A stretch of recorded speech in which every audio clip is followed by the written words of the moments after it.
In March 2018, we opened our doors to the public with a vision not just to create challenging professional theatre, but to use this as a platform to inspire and bring communities together.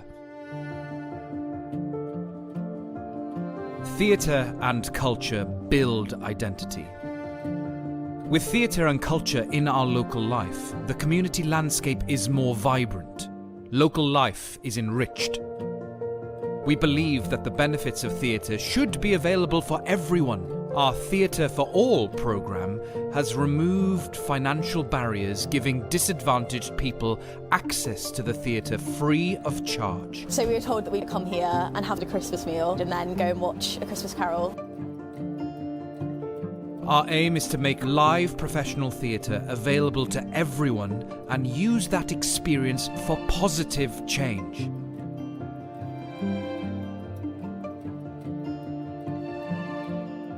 Theatre can be transformational in young lives. Our academy is now in its 4th year, and we continue to build on our vision of bringing the best performing arts tuition to the heart of the Cotswolds. We work hard to make our academy as inclusive and as accessible as possible. Discounts apply for parents with more than one child. Our bursaries help support talented children from less affluent backgrounds. The Academy creates a fun and challenging environment where children can build friendships and develop key skills not just for theatre, but for life. We are also able to provide real opportunities for students who wish to pursue careers in the arts. My name is Harry Apps. I am currently playing Marius in Les Miserables in the West End. Barn outreach and learning programmes engage with thousands of people. Our free workshops support the drama curriculum in local schools.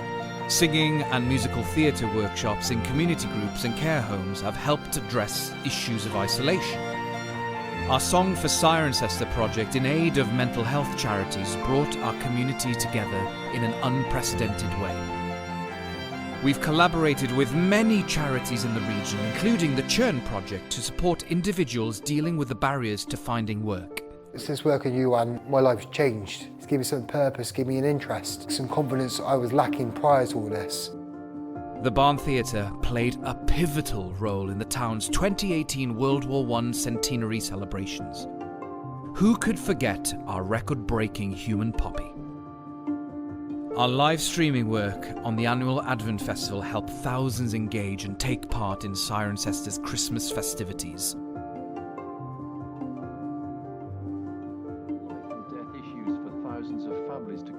In these times of uncertainty, we strive to keep the community together.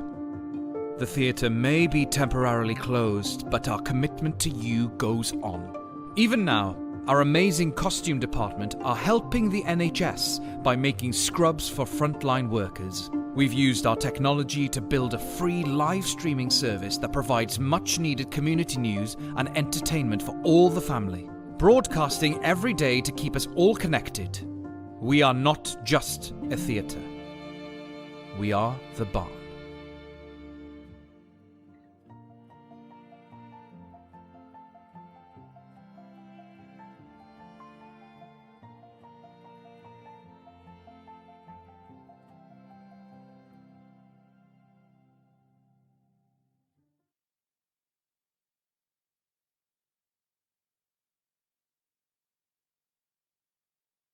Another week in lockdown.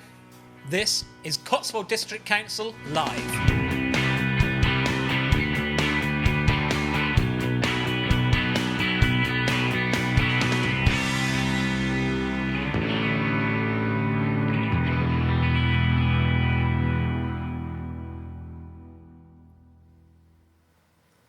Good afternoon and welcome to another episode of Cotswold District Council Live, here from the Barn Theatre in the centre of Cirencester. Thrilled to say I'm joined today by a number of guests. Here in the studio, I'm joined by Cabinet Member for Health and Wellbeing, Councillor Jenny Forde. Hello. I'm also I'm thrilled to be joined by representatives from Gloucestershire Constabulary. We have got Chief Inspector Richard Pegler, had to get your title right there, we don't want to mess that up. And we've also got Inspector Simon Ellson. So, gentlemen, we're absolutely delighted to have you here today. And I know many residents have been submitting questions for you guys, which we will come to in a moment. Thank you. Thank you. As we usually do, a big thank you to the Barn Theatre for hosting us, for making these live shows possible. In a time of real hardship, they have really transformed their operation here and have put on a fantastic suite of shows and entertainment while we're all locked down in our homes. And again, a big thank you, as I do every week, to all the NHS workers out there who are on the front line and in many cases sacrificing their lives to tackle this pandemic. We thank all of our key workers, we thank all of our council staff for all of the work that they are doing to ensure that our society and our community continues to function. And today's particularly poignant because it's International Workers' Memorial Day. It happens on the 28th of April every year. But I think today is even more important. And members of the council, I know many residents out there joined for a minute's silence at 11 o'clock this morning to mark International Workers' Memorial Day. Many people have paid the ultimate sacrifice in fighting this pandemic, and we thank them for that sacrifice. So we're going to be with you for between 45 minutes and an hour. We're going to be taking your questions. We're going to have updates from our cabinet members. We're going to have an update from the police. We've got updates on waste and recycling. We know that's a big issue. So we hope today to get through as much as possible and leave you as informed as we possibly can be. We're going to start with my colleague, Councillor Jenny Forde, who hasn't been on the show for a few weeks. I'm delighted to say she's joining us today in the studio. Jenny, we'll hand over to you a bit about what you do and what you've been working on. Okay. Thank you very much, Joe. So, as a friend asked me the other day on a Zoom teenie, what is the council actually doing at the moment? Well, aside from keeping the key services going, such as waste collection, planning, environmental services, fly tipping, council tax support, paying out £27 million in business grants and benefits, etc., a bit of a what have the Romans ever done for us moment. I think she wished she'd never asked. Within a matter of days, central government turned to us at district councils to carry out and implement a number of initiatives to support the vulnerable in our communities. Our community resilience teams, made up of a variety of officers from across different disciplines, are there to support our residents, especially those people self-isolating for up to 12 weeks who are not on the national government's shielded community lists. These people may need help getting food deliveries, collecting prescriptions, putting bins out, dog walking, or simply wanting some social contact by telephone. On one occasion, our officers even took a birthday message to a resident who was on her own, turning 101. Working as a council officer is not always held in the same high esteem as, say, the NHS or the police or the fire service, and yet they are often working on behalf of some of the most vulnerable and often overlooked people in the Cotswolds. They are working mostly from home with their own pressures, anxieties, and childcare and carer demands as others, and they are also on the receiving end of people experiencing heightened levels of anxiety or who are just genuinely frightened by the circumstances they have found themselves in. It's tough and it's relentless, and it's not an overstatement to say that I have felt privileged and humbled by the council officers' commitment, compassion and dedication to ensuring that no one in the Cotswolds is overlooked and that everyone has access to the support they need to get through this. As one of our managers said the other day, the amount that they have cared and the lengths they have gone to has reduced me to tears more than once. What a fabulous bunch of people. We have also been supporting and working closely with our main voluntary sector professional organisations, such as the Cotswold Food Banks, Cotswold Friends, Citizens Advice, Home Start, and the Churn Project, and that, I know, is just a few, who work all year round supporting people in need. They are the super brands of the Cotswolds for 2020 and hopefully into the new future, and we thank them so much. In terms of public safety, I personally speak to the police on an almost daily basis, and certainly as soon as we are aware of any situations. Keeping our residents safe and the meaning of that has changed during the crisis, but this remains absolutely one of our top priorities. We are very lucky to have such compassionate and intelligent police force looking after us here. I would say that, wouldn't I? They're just over there. I still chair our Community Safety Partnership. We meet weekly at present with the police, with the Gloucestershire Domestic Abuse Support Services, Environmental Services, Drug and Alcohol, and the Police and Crime Commissioner's Office, and our community safety officers to discuss issues such as social distancing issues, second homes, crime, fraud, bonfires, and safeguarding issues, and last but certainly not least, domestic abuse and violence. And finally, you, the people of the Cotswolds. As my daughter would say, OMG. I'm running out of adjectives to describe people, so I'm going to use a new one. You have been magnificent. Within days, in some cases within hours, there were COVID-19 resilient support groups springing up everywhere, across the district, from the biggest towns to the smallest villages and hamlets.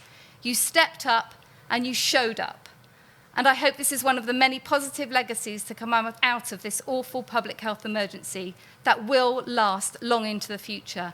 You are all legends. One woman we called said she'd never had so much contact from people asking if she was okay. We have on average around 10 to 15 volunteers at the moment for every person in need of support.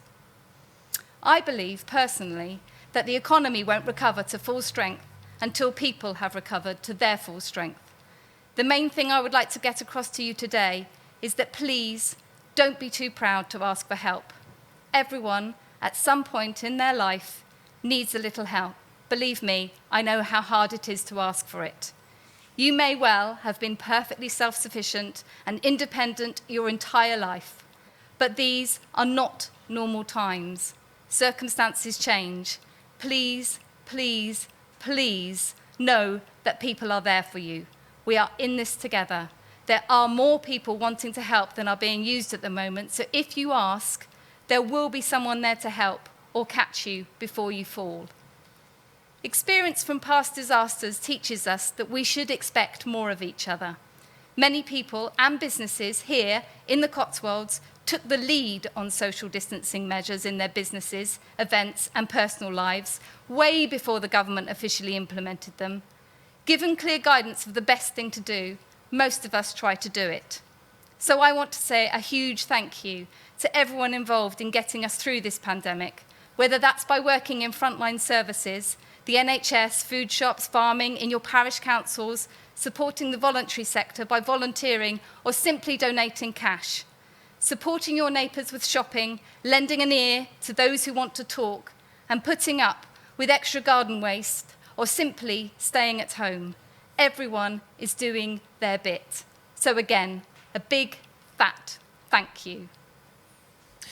Thank you, Jenny, for that update. And me from the, as leader of the council and on behalf of the whole council, I thank you for everything that you've been doing with your team.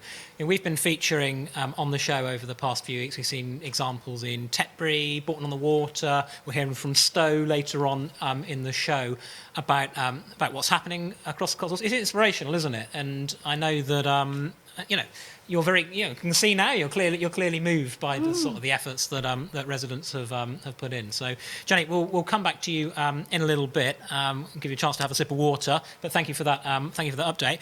We're going to go now to some questions submitted in advance to our friends from the police. But before we head to the questions, I'm just going to I'm going to give Rich and I'm going to give Simon just an opportunity to sort of introduce themselves, what they do, and a bit of an update. So who wants to go first? Want to go? I'll go first, yeah. There we Fine. go. Rich.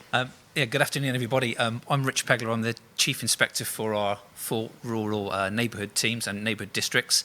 So that's the Cotswolds, the Forest of Dean, Tewkesbury and Stroud. And I'm also the Constabulary Lead for Rural and Wildlife Crime. And if I can just take a couple of minutes to explain to you how we've changed, how we've been working in recent weeks, just to tackle with the COVID issue. Ultimately, our objective is to keep our communities safe from harm, and that's absolutely the focus of policing at the minute. And some of the things that we've done to enable us to achieve that were to make some sort of quite agile and nimble decisions around how we deliver policing. So we've made absolute sort of optimum use of our police estate. So we're now working right across the county, moving our departments and resources right through Gloucestershire to add to our resilience, which has been of great benefit. At the minute, we have around 4% of the workforce off, which is a very low number of people, which enables us to deliver our very best service to yourselves. One of the other changes we made were to merge our response and local investigation teams. So we now have a super shift. Those shifts are 12 hours. So we've put officers onto 12-hour shifts, days and nights, to make sure that we can police the county effectively. And again, that adds to our resilience. Our citizens in policing team, that's our policing volunteers. They've provided a fantastic response to us. And just to give you some sort of indication as to how much of a contribution they've made since the COVID period, they have provided in excess of 7,000 hours of voluntary work, and that's our special constables in the main. They've been absolutely magnificent in what they've provided in support to the regular colleagues and also to our communities. We've also set up a safeguarding and vulnerabilities team. So that team has come together from existing officers. Those are school beat officers, police officers who go into our schools to look after our children, and from current vulnerabilities officers who work within each of our 6 neighbourhood policing districts. So they have additional training and skill and awareness that's been now put to good use in tackling the issues that go on behind closed doors, which we mustn't lose sight of. So again, children at risk and domestic abuse, which is sort of prevalent during this period. The neighbourhood teams, well, you've seen them out and about. You've seen some great tweets, I'm sure, from the neighbourhood staff right across the county, policing open space, making sure that people are doing the right thing. And again, our approach to this is very much within the Pelian principles of sort of supporting the community and just nudging the public the right way, really. We haven't had a heavy-handed approach to enforcement. We very much implemented the 4Es approach to policing that's come out nationally. So we engage, we explain, we encourage people to do the right thing, and I think that's absolutely the right way to go. And then, unfortunately, where it's absolutely necessary, we enforce. So that's we are as a force. If I can just hand on to Simon now, we might be able to give you some sort of local context. Simon, over to you. Thank you. Good afternoon, Joe and Jenny. Thank you for having us. If I just echo your words of thanks to all the key workers, and I just want to say I'm the local policing inspector for the Cotswolds, so one of the 4 rural areas within the constabulary, and my role on a day-to-day basis is to oversee the policing in the district. The boundaries of the district are we pretty much follow the lines of the council, district council, so we cover all the way from Tetbury up to Mickleton up in the north. So it's a large area, but that's very much my role on a day-to-day business. Just to add a bit further to what Richard said in terms of context, very much a big part of our work has been doing the open spaces patrol, encouraging the respect to the social distancing, and just, I won't be ashamed to reiterate the 4Es again. It's about engaging, explaining, encouraging. We really need the public to come on board with us and help us through this difficult time. And I'd just like to thank the vast majority of people up and down the district have been absolutely amazing, have been really, really compliant, and I would really like to thank everyone for that.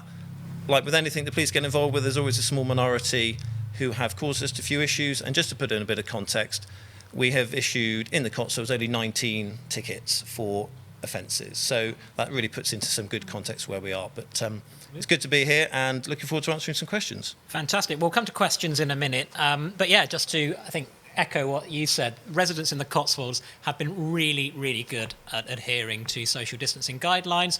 As Simon said, there are always some exceptions. And actually, if you follow Cotswold Police on Twitter, I think the Twitter handle is at Cotswolds Police? At Cotswolds Police, yeah. At Cotswolds Police. If you're on Twitter, do go and follow that, because it provides some really good updates and quite humorous updates about what Simon and Rich and their teams have been dealing with. There are some remarkable instances recently, aren't there, where, I think Bybury at the weekend, you had visitors from Enfield and Birmingham all over the place. Yeah, we had, so Bybury there was 9, we issued in a matter of one day in Bybury, we issued 9 tickets. Wow. Which was disappointing, and, quite frankly, we were a bit astonished, really. There was people from all over the country who'd come to the Cotswolds. We appreciate the Cotswolds is a lovely place, and in normal times we would absolutely encourage people to come here and enjoy it. But, that Bybury was a particular problem on that day, but we had officers out and about, and 9 tickets were issued, and the message was put across. Gosh, oh, well done.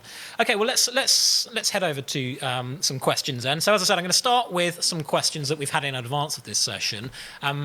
Starting to get a few on the live stream. So if you've got a question, please pop it in the comments section below this video, and it should pop up on my screen, and we'll make sure that we get round to as many as we possibly can. So the first one is from Yasmin Pollard in Cirencester, who asked a question via Facebook.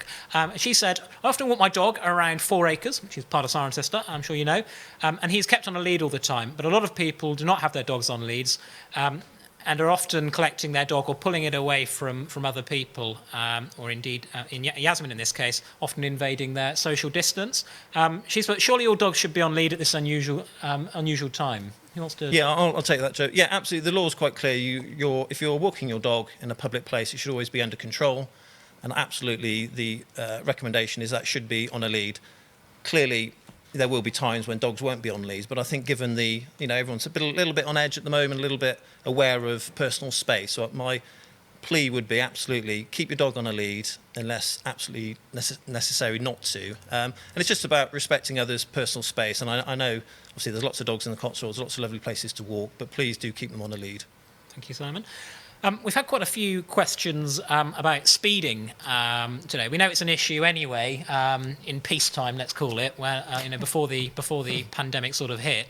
I think particularly at the minute, though, as the roads are clearer, perhaps people are taking a bit more of a risk, some individuals. So we've got Chris Whaley in Stow. We've got we've got Alex Hinton in Lechlade. Adrian Benny in Blockley have all asked a similar question. Becky Eddles in Blockley have all asked similar questions about speeding.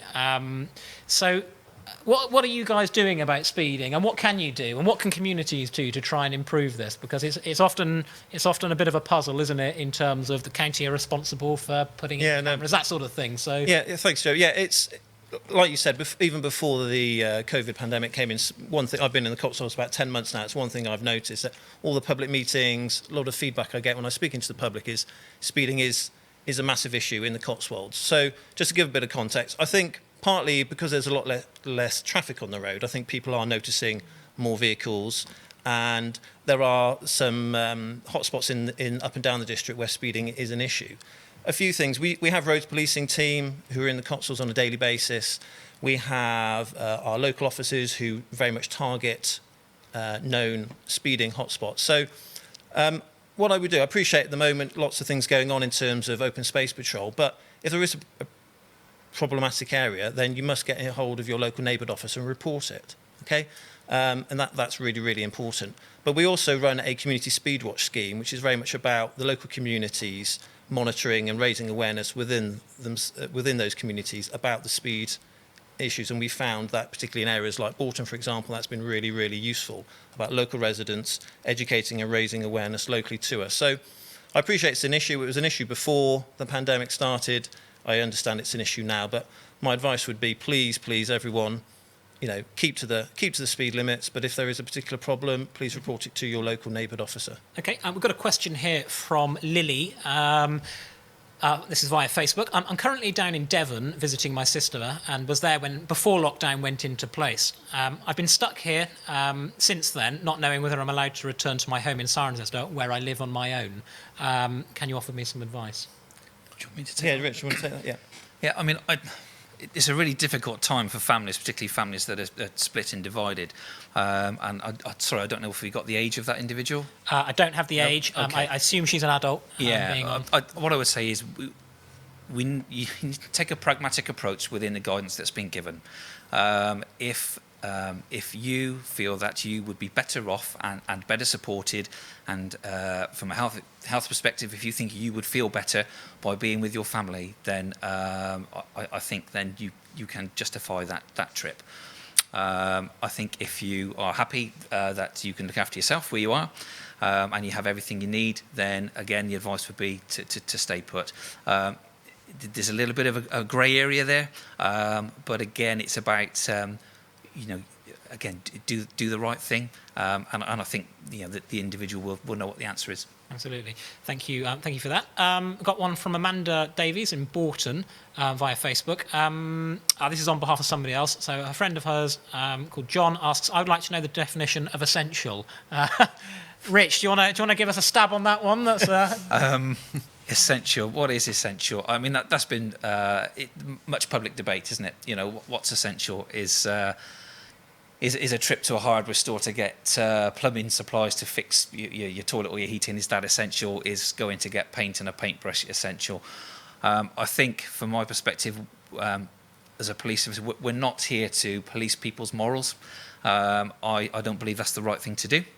So again, and with the risk of sort of repeating myself, I think ask yourself the question: is that trip absolutely necessary and essential? There's some examples within the guidance as to what is considered essential, and there's a whole raft of them that I'd have to read from a sheet if we wanted to go into them, but they're publicly available, so people can have a read of those to see what constitutes an essential trip. And in essence, it's essentially is about exercise, it's about food, it's about medical supplies, and it's about looking after the vulnerable. That's what essential really is. There's a little bit of grey in there. Thanks, Rich. I've got one here from Leanne Launchbury on Facebook. A number of people have emailed Gloucestershire Police with a response to a shout-out or notifying of an offence, but often hear nothing back. We know you are busy, but could a simple auto response saying "message received" let us know that the email has at least reached you? Do you want to, Richard? Thank you, Joe. So, I mean, that's something, to be fair, that we've had across the county. That feedback has been given to me 2 or 3 times in recent months. So thank you for that. Take it on board. I'll go back and I'll speak to the teams and to our communications and engagement department to see what we can do there, whether there's an IT fix or whether actually is a little bit about us taking a little bit of time and putting sort of some personal effort into thanking those that are responding to our appeals, whether it's missing persons or appeals to track a suspect for a crime or for information for a crime. Quite right, sometimes we overlook that and we overlook the thank you. So thank you for the nudge. We will keep working for you to get better at that. Thanks, Rich. And I think, the point goes, often, the council have processes in place that perhaps aren't 100% or don't make the user experience, totally amazing, as will the police. Quite often we're dealing with big organisations and there's lots of automated forms, etc. So get in touch. I think that's the best thing you can do. If you think something needs improving, if it's the council, get in touch with me or Jenny or your local councillor. Let us know. If it's the police as well, contact them obviously on non-emergency numbers and let us know, because if we don't know about a problem that a resident's having, we can't do anything about it. So make sure you do that. We've got a couple more questions. Before we go to an update on the waste, we'll take a couple more questions for you guys, and then we'll go for an update on waste, and we'll take some questions. We're going to be joined live on the line. So what we'll do, we'll have Liz Roberts in Lechlade. We've had 2 young men fishing on our grounds, where there is plenty of signage saying no fishing. When approached and asked to leave for 3 reasons, A, lockdown, B, closed season for fishing, and C, private land, they become very verbally abusive. The police were called and attended, but the men had driven off before they got there. We suspect that they will return. How should we deal with this going forward? We cannot block the entrance with chains as we are delivering food for the vulnerable and elderly. Simon, do you want to? Yeah. Well, report it to us. We were discussing before the broadcast today about, the message in terms of contact us, and there's no definitive answer to it. If members of the public will know, if they feel it needs warranted to contact us, then please do give us a call. Clearly, if people are being abusive, then that's not nice. But it's people will know whether to call us. Don't start locking fences and things like that, because people just climb over them. So it's really down to the individual. But don't put yourself in a position where you feel you might potentially be in the end of some abuse. But just report it to us, and we can take a look. Absolutely. Thanks, Simon. And before we go for a waste update, let's take a question from Amanda Ball, who lives in Kemble. I fully support lockdown measures, but would like to ask, one aspect of the stay-at-home guidance that isn't clear. On one hand, groups of 2 or more not from the same household can be dispersed, which implies two people practicing social distancing could meet. However, the exercise guidance says to go out only with those from the same household. I believe it could make a huge difference to people's mental health if it was acceptable to run, walk or cycle with a friend, therapist or support worker. Whatever the case, of course, distancing guidance would be adhered to, and not talking about individuals from published vulnerable groups. She's also asked, will this be live and recorded and available afterwards? Yes, it will. Again, Rich, probably go to you. We talked about that grey area, didn't we? And there are probably a few of those. I mean, the reality is, within the spirit of the legislation as it currently is, we can't do that. I think there's some really fair comment in there. I'm a runner myself. I love getting out for a run. And at the minute, the only person I can run with is my wife. That's not a bad thing, I hasten to add. I'm sure she's pleased to hear she's that, a lovely Rich. person. Yeah. So I get the conundrum. But the reality is that, that's what the law says at the minute. So, and again, I suppose I apply our principles of how we're policing this. So I don't think anyone is going to get a ticket or prosecuted for that. They may well get some words of advice and be asked not to do that. So at the minute, our stance would be, if we were to speak to two people who weren't from the same household that were running together, is actually, you shouldn't be doing that. That's our advice. That's my advice as I'm sat here. It might be that in further weeks, months' time, there's a slight relaxation and we might be able to have a different conversation. But that's currently where we're at. I think there's a really important point within that actually taking exercise and getting outside is really good for people's mental health and well-being. So I would say to the community, please, take your exercise, take that time outdoors. It will hopefully make you feel better. Thank you, Rich. We're going to go now to an update on the bins.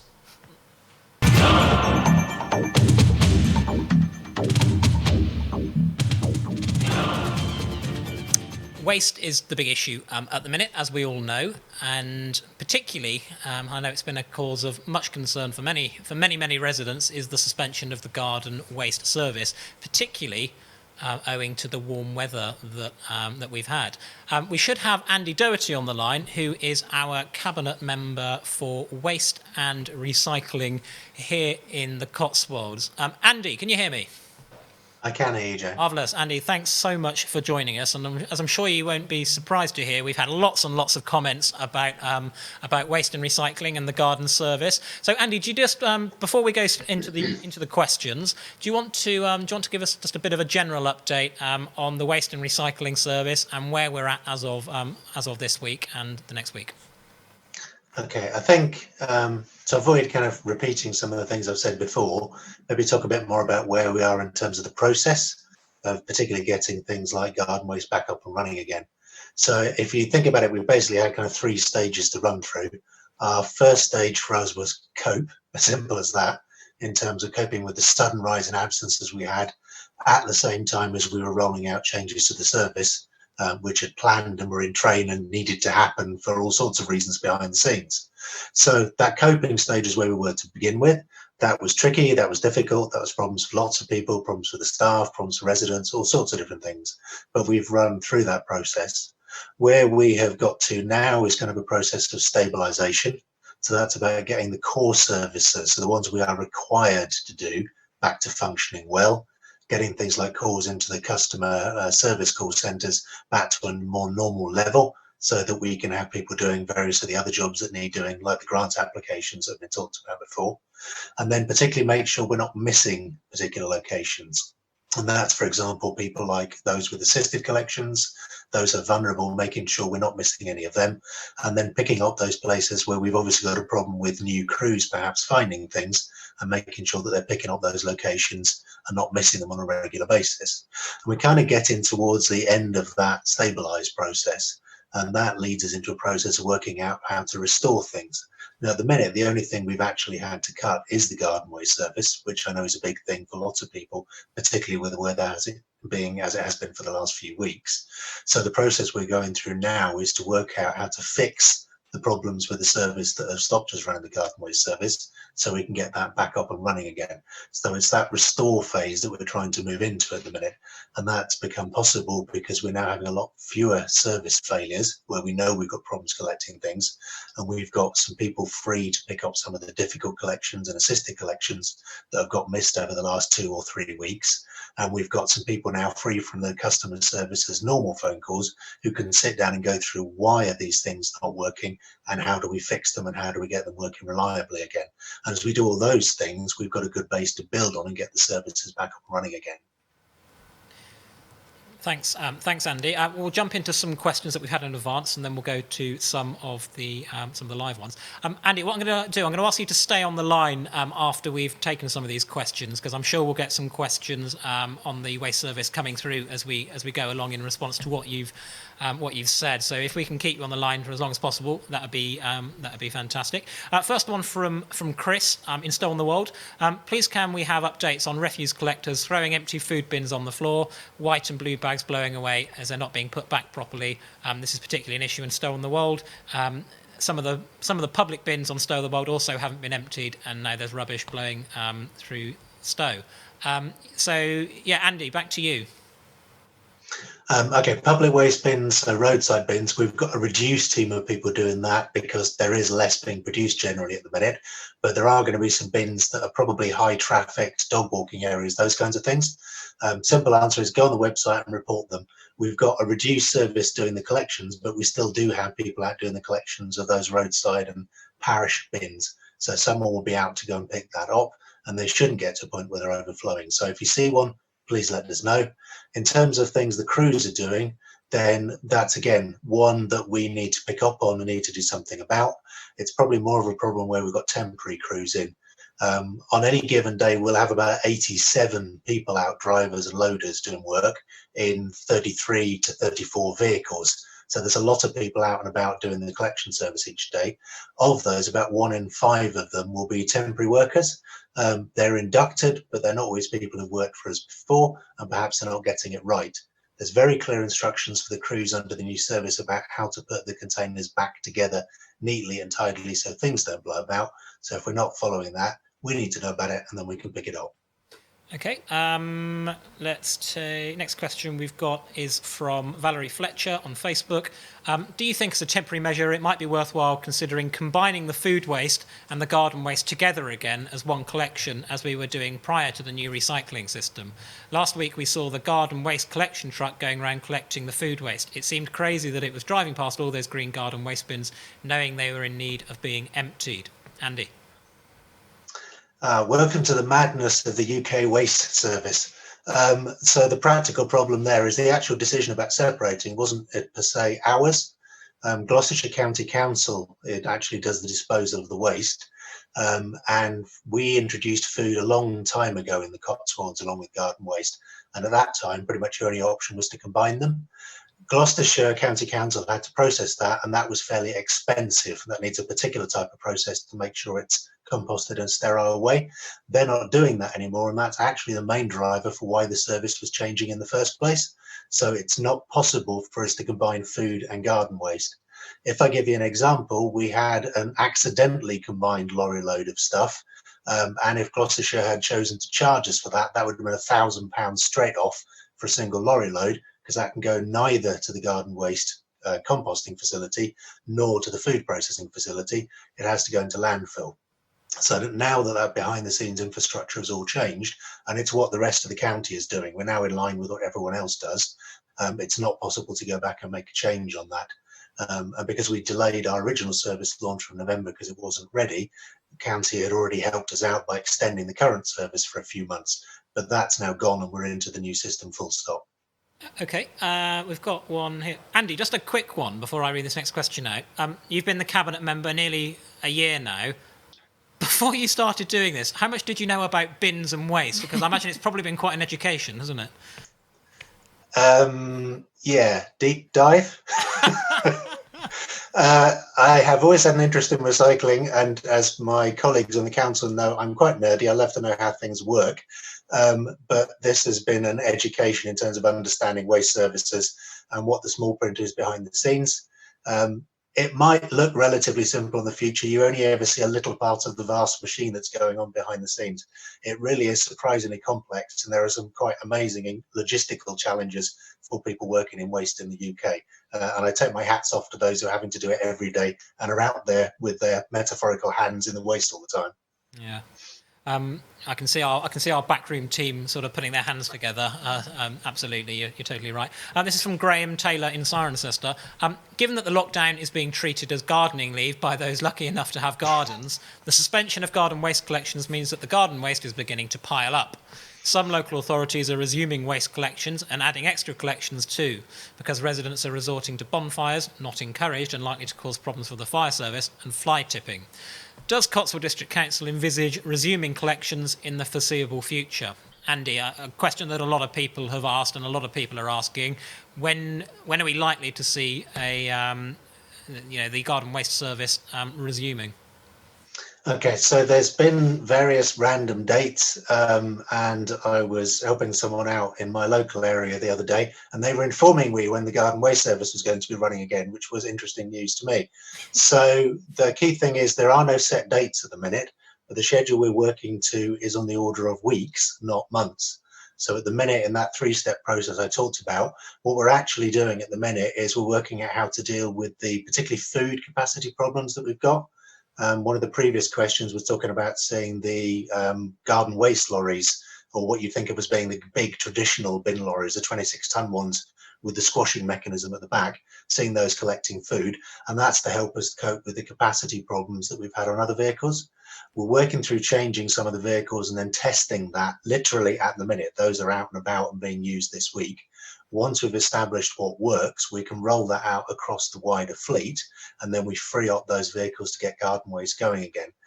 The key thing we do not want to do is we don't want to start it and then have the whole thing fall apart again. That doesn't help anybody. It's no good for residents. We're not able to give a guarantee of what service is going on.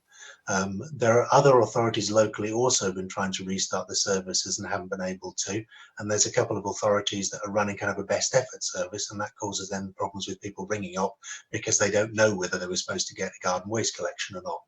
So we want to try and be consistent and clear for people, and that's the reason why we're bringing the service back in the way that we are at the minute. But it's all about that, how do we fix the service problems we've got on the core service, because we can't have things like food being left around. That's obviously a worse situation than leaving garden waste around. Pick those up, deal with those, and then garden waste back up and going again. What we will do with people is, once we've got a degree of confidence in when we can relaunch, we'll talk about that, we'll talk about the process, and we'll be clear with people when they can expect to start see that coming back in their area. Thanks, Andy. We'll come back to you, Andy, in a bit. We're getting a trickle of questions through about waste, all sorts of questions about waste. So we'll come back to you shortly. We're going to head now to a pre-recorded segment I did earlier with Councillor Dilys Neill. Dilys is the District Councillor for Stow on the Wold, for the Swells and Morgasbury, up in the North Cotswolds, and she provided us with a bit of an update about what's been happening in her community. We're joined now by Councillor Dilys Neill, who represents Stow on the Wold and the Swells on Cotswold District Council, and is a great colleague and friend of mine and works very hard for her community. Dilys, how are you, first of all? I'm fine, thank you very much. Excellent. Yeah. Dilys, can you just give us a bit of an overview of what's happening up in Stow and in your area of the North Cotswolds? Yes, you missed out Morgasbury, by the way. I represent Stow, Morgasbury and the Swells. That's unforgivable. So I need to mention them because I'll be talking mostly about Stow, but there's some great work going on in Morgasbury village and also in the Swells village, where I know that groups have got together to support vulnerable people. So each of the villages has organised their own system, and I know that friends and neighbours are supporting and helping each other in the villages. But I'll be talking mostly about Stow because obviously that's the biggest. Let's on that then. Let's start with Stow. So yeah, give us an update. What's happening in Stow? Okay, so Stow got off pretty quickly as soon as the lockdown started. So Heather, our wonderful town clerk, and her assistant, the deputy clerk Liz, got a large group of volunteers together. It was amazing, the response right at the beginning of the lockdown, and they delivered forms to every house in Stow, And then they went round a day or two later to collect them, so that this meant that people who went online could fill in either if they were willing to volunteer, or they could fill in if they needed help, and they gave their details across to us, and so that filled all the GDPR requirements.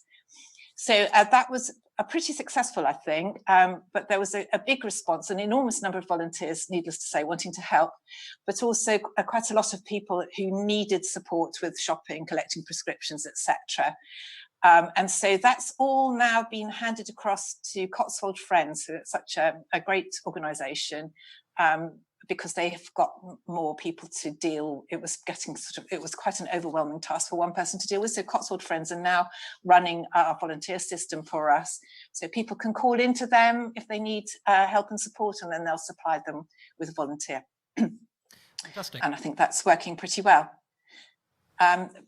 When I've been ringing round people just to make sure they know about the system and they know about the Gloucestershire Community Help Hub as well, I've found that a lot of people have said, oh, I'm fine, and my neighbours or my friends are helping me. So that's been amazingly heartwarming to know that people are just on the case, knowing who their vulnerable neighbours are and getting out there to help them.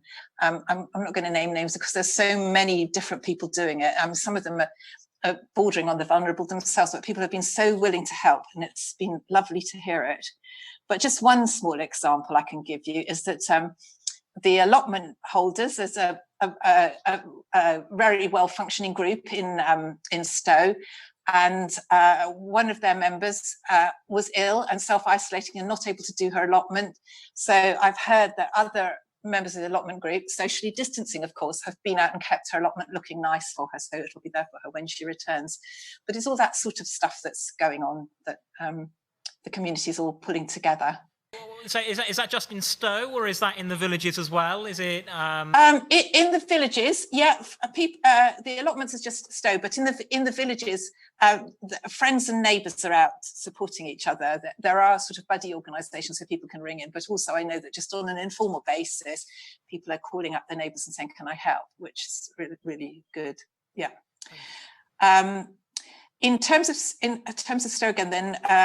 Some of the shops have started offering a delivery service. So the butcher and the paper shop and other shops have been offering to supply food or collect food and deliver it to people. So that's all amazing. There's a community Facebook group, which was already in existence, but that's been amazingly useful, I think, and a WhatsApp group, and that's run by Simon and Nikki. So that's a good way of posting out information and also requests.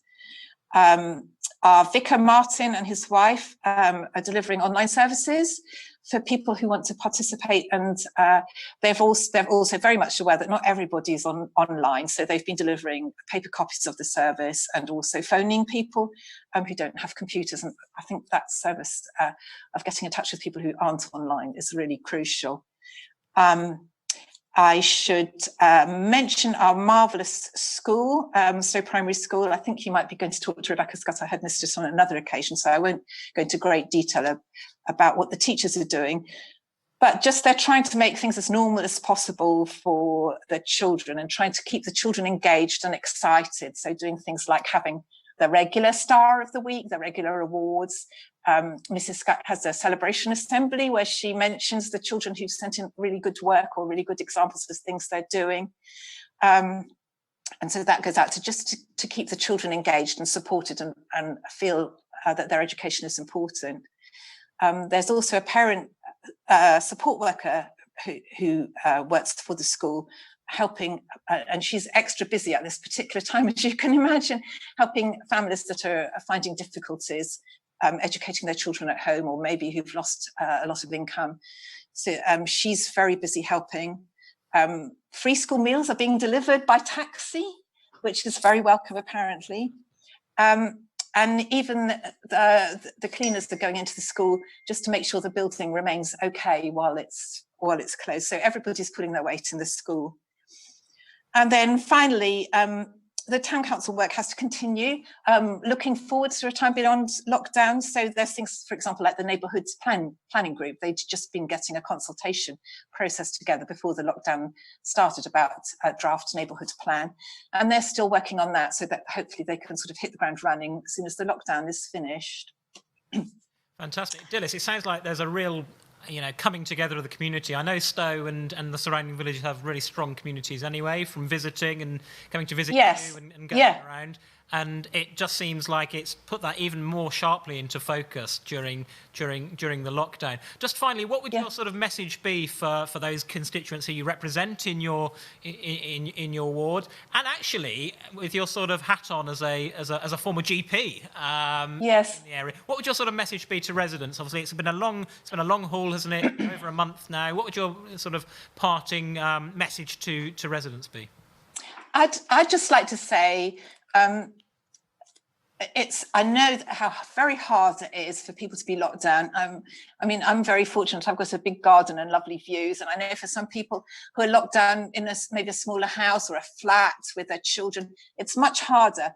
But you're doing your bit for the country and you're doing your bit for the NHS by staying at home under lockdown. So I just want to say, well done. And I want to say, stick with it. If your role in this crisis is to stay at home, stay at home. And I want to thank all the amazing people who volunteered. I mean, such a lot of good people have come forwards in this crisis. And let's hope that after the lockdown ends, that the fantastic community spirit that's been generated will continue. But I'm just saying, I know it's hard, but stick with the lockdown, stick with it, and just well done to everybody who's been so marvellous at helping their friends and neighbours. Well, Dilys, thank you so much for joining us this morning and for the effort that you're playing in helping to lead the volunteer effort up in the North Cotswolds. We really appreciate it, and I know residents on the ground do too. So, Dilys, thank you very much for joining us. It's a great pleasure. Thanks a lot. Bye. Dilys Neill there, District Councillor for Stow, the Swells and Morgansbury, doing great work up in the North Cotswolds. Jenny, you touched on it when you were last on the show. I think it's probably 2 or 3 weeks ago now.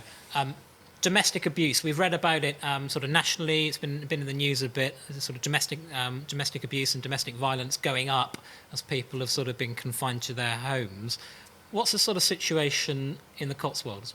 Thank you, Joe, and thank you for raising it. It still remains the single greatest cause of harm in our society, and we are concerned actually in the Cotswolds that we are not reflecting the general picture of there being a spike in people reporting and accessing support. And we think the very reasons that it goes on for longer undetected in rural areas is the reason that it's actually being exacerbated by the lockdown. So people are not perhaps accessing the support services as usual, and people at home are putting up with it. We suspect they might be playing it down, keeping the peace, suffering in silence. And one of our partners, GDAS, the Gloucestershire Domestic Abuse and Support Service, have said to us that they are very concerned. They're expecting a spike as we start to come out of the lockdown, and they want to remind people that all of the support services that were there before the lockdown still exist. And also, Simon, if I can pass to you, I know that the police are still very keen that people report and come forward and access the support from yourselves as well. Yeah, thank you, Jenny. Yeah, echo everything you've said. We have seen a slight increase in the reports of domestic abuse, but it's really, really important, as you mentioned. I know it's something which we talk about in the Community Safety Partnership most weeks, about the importance of people reporting. So from our point of view, we're very much open for business as usual, and it's really, really important that if you are the victim or you feel like you need some support, then you must report domestic abuse issues to us. And as you've mentioned, there's lots of advice on the Constabulary social media channels, but GDAS is a great reference point as well. And I would just like to point out on Monday the 4th, we have our mobile police station coming to the district, and there'll be a representative from GDAS there, as well as police officers and PCSOs. So I'm just going to refer to my notes. So on Monday the 4th, between 9:30 and 11:30 in Waitrose in Cirencester Town, and then the same afternoon in Tesco's in Stow between 12:30 and 2:30. So please do get in contact. There's support there for you. Thank you. So, as Simon said, all sorts of support available, and if you suspect somebody is a victim of domestic abuse, do report it. If you've got any doubts, please make sure you do that. It could save a life. Other support is also available across the Cotswolds on a whole range of issues. One group that we're focusing on particular today is Cotswold Citizens Advice Bureau. All the time, not just during the coronavirus lockdown, but for years and years, over 80 years, Citizens Advice have provided citizens with advice on a number of issues, ranging from help with their finances, filling out forms, etc., etc. I spoke earlier to Elizabeth Hall from Citizens Advice here in the Cotswolds. We're joined by Elizabeth Hall now from Cotswolds Citizens Advice Bureau. Elizabeth, welcome. Good to have you on. Thank you. Thank you for having me on. So, Elizabeth, for our residents watching today, can you just give us a brief overview of what the Citizens Advice Bureau does? Because it's one of those services we often hear about, but many people won't have engaged with you and might not know what you do. No, that's absolutely true, Joe. So we were established, Citizens Advice nationally was established in 1939 as a sort of an emergency war service. So it sort of seems quite apt now, doesn't it, that we're still here, sort of 81 years later. We are actually a local charity, so a lot of people don't know that. So when you're phoning our helpline, although it's a free phone number, you are actually speaking to somebody either in Stroud or Cotswolds, because we work as a sort of dual office, as it were. We help people with all sorts of aspects that they might be difficulties they're facing in their lives, from claiming benefits, are they getting all they're entitled to, housing, debt, employment, consumer issues, have they been victim of scams, just really sort of all sorts of things, energy, all the sort of things that you have issues with in your daily lives, really. Normally, we see people face to face. We have an office in Cirencester and then outreach in Tetbury and Morton Marsh. Unfortunately, obviously, we've had to close that face to face, but we have telephone service that runs from 10 till 4, 5 days a week. As I say, it's free phone, and you can actually email us as well for email advice. Fantastic. So, Elizabeth, clearly the lockdown, we've been under lockdown now for what, just over a month or so. That's right. Of course, like everybody, this has presented new challenges. What have the challenges been for you guys at CAB? You've sort of mentioned that the face-to-face interaction has had to cease. But what are the sort of things that you're seeing coming forward? What are residents raising with you, and how have you sort of adapted to work with that? Okay, so in terms of sort of adapting, obviously, yes, we were, sort of used to sort of about half our clients coming in face to face, and that had to stop. That presented its own challenges because we weren't really set up for remote working as we are, or for our telephone systems to be diverted. But with an enormous amount of effort from staff and volunteers, we've actually managed to divert the system. And our volunteers are now advising from the comfort of their own homes. So that's been great. We've actually managed to, fairly seamlessly, with a lot of effort, roll out the system so it's fully remote. We have seen a huge increase in the number of benefits sort of inquiries that we're getting. That might be people who are suddenly faced with having to claim benefits for the first time. It might be people who are already claiming benefits, but their income's dropped. So, for example, if they're on tax credits or that sort of thing. You can imagine the number of employment calls has been absolutely massive. It's just been huge. And so we've been sort of dealing with that. And that's one thing that we're really good at Citizens Advice, is that holistic aspect of things. So when a client calls, says, I have a problem with my employment, my, I'm being furloughed, we're able to then offer a benefits check. We're able to say, are you going to be able to sort of meet your outgoings? So we can look at all aspects. It's not just saying, oh, let me give you employment advice. We can cover sort of the other implications for them. So a really, really, really difficult time, and as you mentioned, you see sort of face to face. How would you, if somebody's watching that perhaps need help, what's the best way to get hold of you at the minute? Is it via email, or the website, telephone? What's the best way? I think really it's up to them. I mean, obviously, what we're really conscious of is there are parents who've got children at home who might be struggling to sort of make that contact on the telephone. It's not always easy with small children around to make calls, so you can email in, but it's really whatever is best for the client. Obviously, sometimes even if they do email in, we still have to call because there might be sort of pieces of information that we need to give full advice. But we can sort of accommodate whichever is best for clients, really. We are working and being inventive. So when people say, I've got this letter, sometimes it's, well, take a photograph on your phone and email the photograph across to us and we'll read what the letter said. Sometimes it's saying, get your Universal Credit Journal up, read me what it says. So that we can see or help that way. And I know, working with you guys since I've been the leader over the past year, I've seen firsthand the valuable work that you do and the support actually you're given to the district council as well, pointing out where some of our policies could be improved, that sort of thing.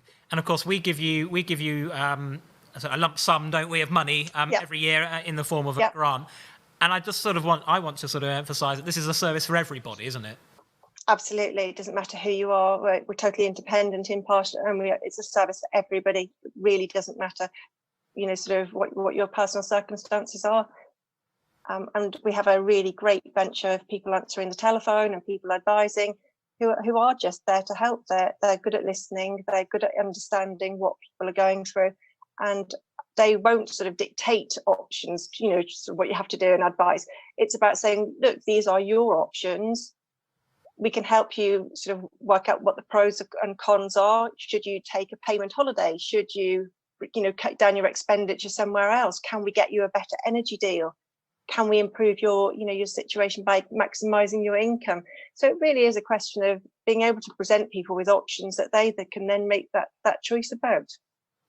Elizabeth, thank you so much for that brief but comprehensive update, which I hope residents will find useful. And just a big thank you from me and everybody at the council, and actually all residents, for the work that you guys are doing on the front line. We know how hard you guys are working in really, really difficult circumstances.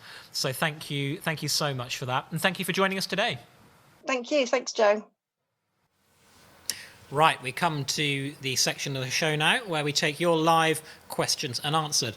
We've had a few technical difficulties, so if you submitted a question before 10 to 4 and it hasn't been answered already, resubmit it, because we just had a bit of a technical issue.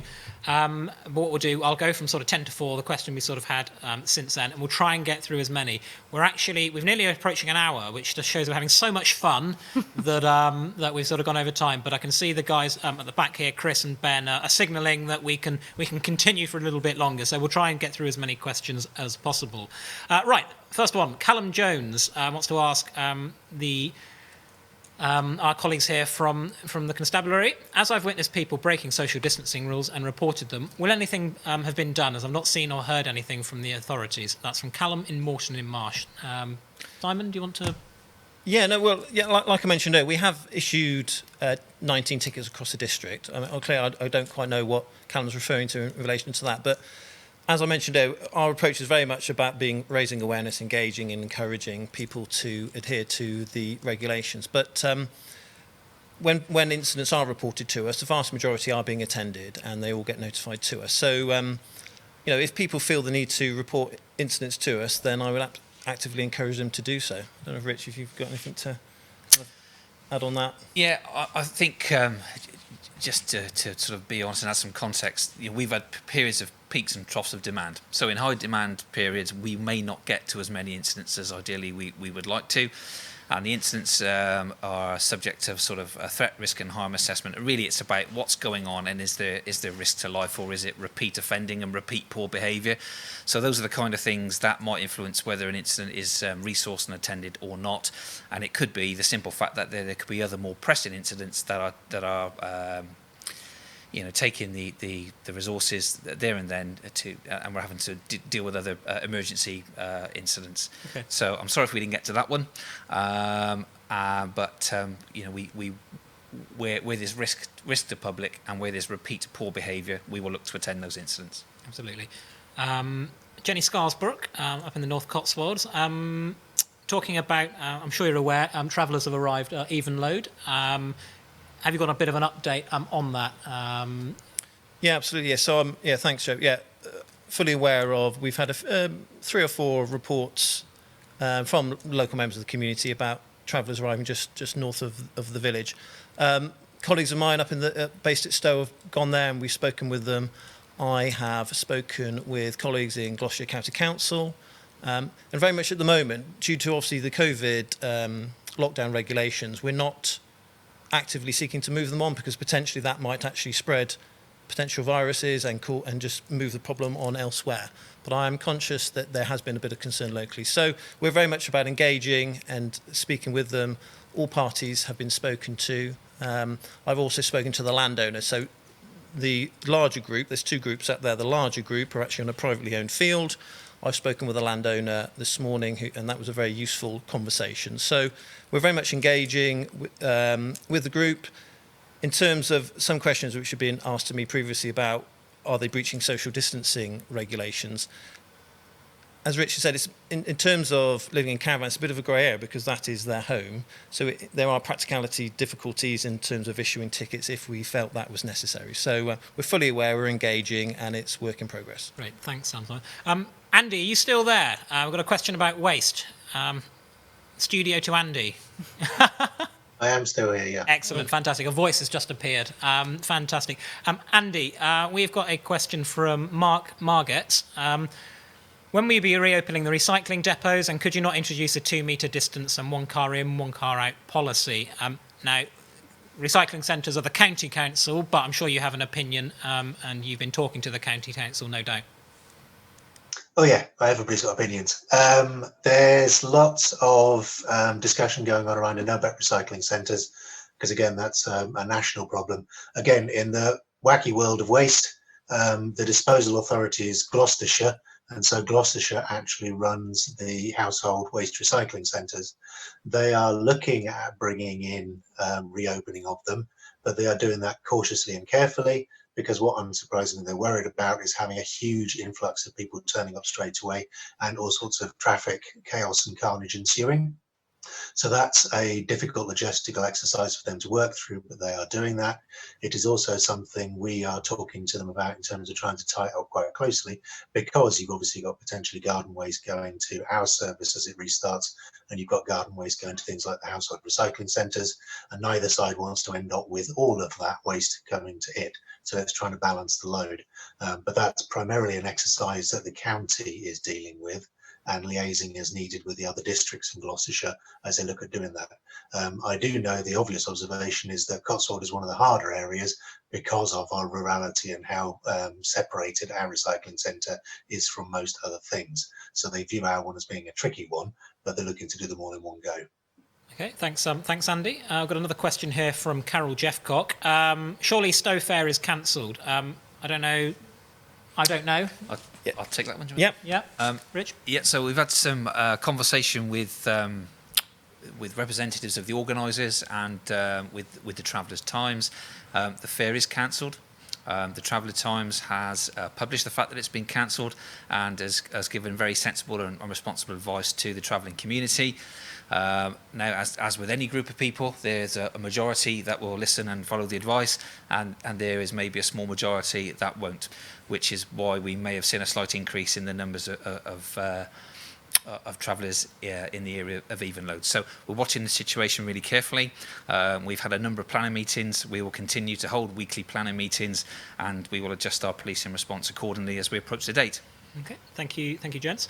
Nathan Nazir, any clarification on the council's and the legal stance of the video that emerged of a traffic warden placing a ticket on a pharmacy supply van in Cirencester?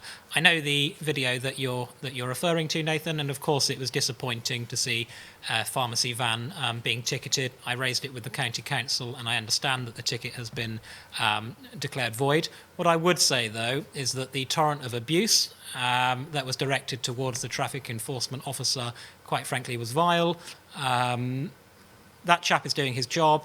You might totally disagree, and you might be really angry that he's giving he or she is giving a ticket to the van. But please go to the people that make the decisions. Go to the councillors at Shire Hall, who are who run the council and who have decided to continue with traffic enforcement on the street. At the district council, we have suspended it, but please don't take it out on the operatives on the ground. They are doing their job, and I saw the individual involved. His address was being listed on Facebook. I think the police would have something to say about that. Yeah, if they, well, do you know about the video? Yeah, I do actually know. Yeah, we were made aware of the video, Joe, and I can't go into too much detail, but the person who was shouting the abuse will be spoken to. Okay. So we're fully aware of that. Absolutely. So I think the thing to say is, no, it's one of those things. Traffic wardens are not the most popular people in the world, but they are employed by councils. If you've got an issue with the policy, if you've got an issue with the fact a traffic enforcement officer is ticketing a vehicle, go to the councillors that run the council. If you Google Gloucestershire County Council, you'll be able to find who runs the county council. As I said, Jenny and I and our team, we have suspended parking enforcements in the areas that we're responsible for. But there's no excuse for abuse, and particularly the type of abuse that we were seeing, which were amounting to threats. So please go to the correct people if you want to make a complaint, and don't take it out on the operative on the ground. Not necessarily a popular opinion, but the right one. Right, we have got one here from Steve Jones. Community Speedwatch do checks once or twice a month in Stow, and they're not permitted to do them at present. Community Speedwatch, that's something that is run by the county council, I think, but I'm sure you guys are aware of it.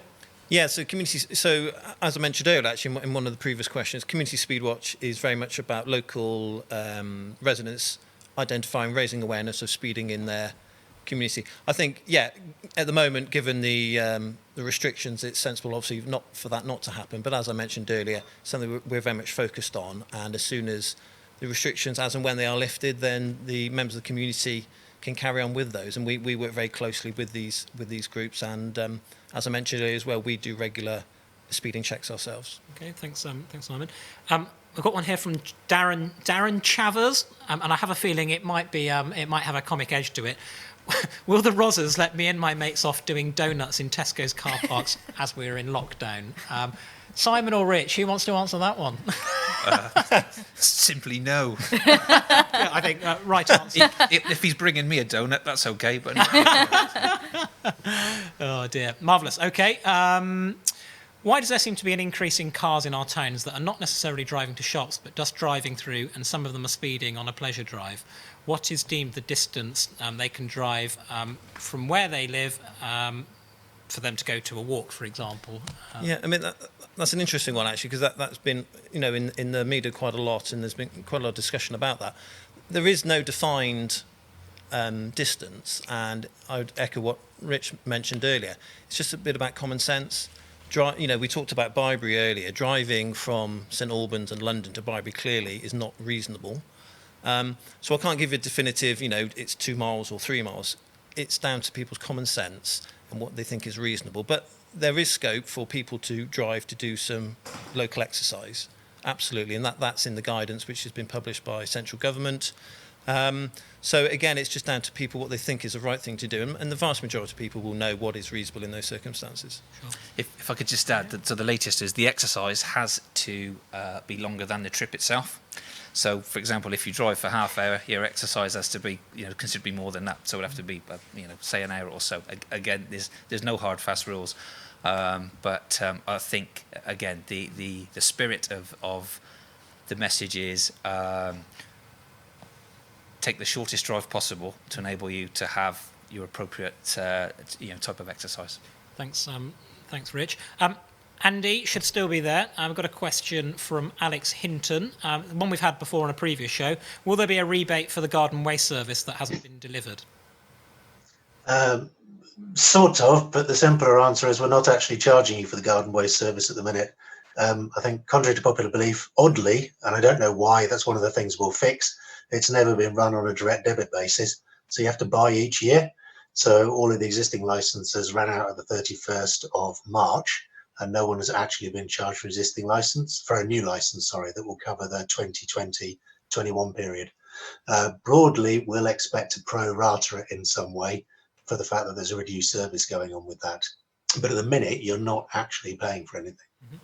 I've got a comment here from Carol Jeffcock, and this is something that I've been made aware of, which is really regrettable. Please tell people not to throw grass cuttings into livestock fields. I'm aware that a couple of horses have died because people have dumped some grass clippings. The horses have eaten it and sadly passed away. I'm not sure if you guys are aware of that, but certainly something was posted on social media. There's no excuse for fly tipping anything, whether it's garden waste or an old fridge. And just bear in mind that actions have consequences, and really tragic in this case. I don't know if you wanted to sort of add to that. Yeah, I wasn't aware of that particular instance, but I know, as you mentioned, fly tipping is illegal. It's a criminal offence, and we work very closely with Kevin Lee from the Cotswold District Council to focus on that area. And Kevin is part of our community safety partnership, so I have regular contact with him. But yeah, absolutely echo what you say. People just need to be considerate, in the current climate. Absolutely. Another one here about speeding. How are we working towards preventing speeding on the quiet roads? We live in a 40-mile-an-hour area, which which recently has turned into people driving at closer to 60. Sort of touched on it already, but yeah, ongoing process. I mean, in terms of I think you alluded to earlier, Joe, the county council, obviously in the highways, in terms of they're the ones who ultimately can decide on speed. I know there's a consultation process, so it's not something which the police can suddenly decide, we must change the speed limit in a road. That's not ours. But we work closely with the county council and community speed, as I was mentioned. So it's an ongoing process. But the most important thing is just drop your local neighbourhood officer an email to make them aware. Mm-hmm. And where can we get details of who those local neighbourhood officers are? If you just go on to the Constabulary's website, there's been a national upgrade of the police force's website, and it's really good. Put in there, put your postcode in, and it will come up with who your neighbourhood officer is. Okay. One from Sharon Tyler. When is it likely that the garden waste will resume with no notice given? Most are full and starting to smell. I'm going to point you back to earlier in the video. After this broadcast is finished, if you go back to the bin update we gave earlier, Andy addressed that point. So Sharon, if you look at that, and we'll try and repost that on the District Council's page. Joe, we currently have an issue where CDC Food Hygiene Department have advised to involve the police, and the police have advised that it is CDC. Both offer support, but none in practice on the ground. Please look into this. More details available. That's from Amanda. Andy, we'll come back to that after the show, Amanda, and we'll look into that for you. Can you grant extensions to planning acceptances which are coming to the end of 3 years but have been able to develop or sell due to coronavirus? That's from Andrew Wadland. Andrew, I don't know. That's something that I will raise with my colleague, Councillor Clive Webster, who is our cabinet member for planning. And actually, maybe we'll get him onto one of our shows in the next few weeks to answer some questions about planning. Because quite interestingly, the planning process is something that seems to have continued relatively unaffected since the lockdown. The government have deemed it an essential service, so that's been sort of happening. Anyways, but I will look into that for you, Andrew, and we will try and get back to you. Clive might even be watching, so he might want to respond to that comment directly. Hasn't the COVID-19, this is from Luke Sherlock in Kemble. Hello, Luke. Hasn't the COVID-19 pandemic illustrated the importance of local accessible green space? It certainly has. With this in mind, do you think you should reconsider building on a considerable part of the Kemble community gardens, especially as it's an asset of community value? This is the only community green space in the dense part of the village and has been a lifeline during this pandemic. Luke, we're of course reviewing everything that the council are doing in light of the COVID-19 pandemic, and we'll be reviewing everything. With respect to the parcel of land that you're talking about, we'll of course review, but I think it's unlikely. We need social rented housing in the Cotswolds, and one of the sites in the site that you refer to in Kemble is ideal for that. Of course, we're only developing a small part of it.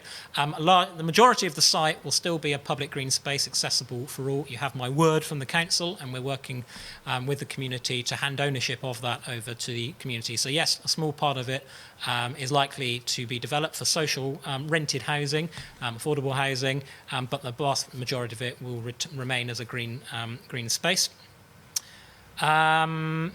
This is from Maria Eagle. I'm looking at moving. I have uncles that live in the Cotswolds, and they said that it's not a family connection.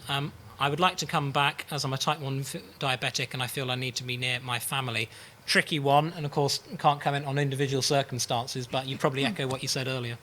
Yeah, without wishing to repeat myself, I think, you know, have a look at your circumstances, put your health and well-being at the forefront of that and make the right decision.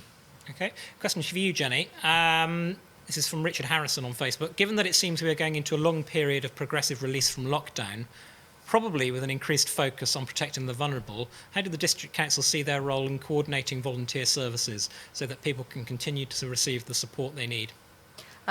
Yes, thank you, Richard. We've got no plans at the moment to stop any of the support services that we've got going at the moment. And I think, as I said at the beginning of this programme, we are implementing lots of initiatives across our towns, our villages and our hamlets that we hope will continue long after we start to come out of this. You know, the thing to bear in mind is that we are in this for the foreseeable future at the moment, and I think there are lots of opportunities to continue these great resilient groups that people have set up in their communities to support each other, whether it be local radio stations or Zoom quiz nights or befriending services where people are looking out for each other in their neighbourhoods. So we hope that that will continue. And of course, as I also said, we will continue to support both financially and through professional support all our major big professional voluntary support services. We will need them more than ever as we come out of this. Okay, this is from Johnny R. Again, I think this might be a joke one. In 2000, music artist Shaggy recorded the song It Wasn't Me.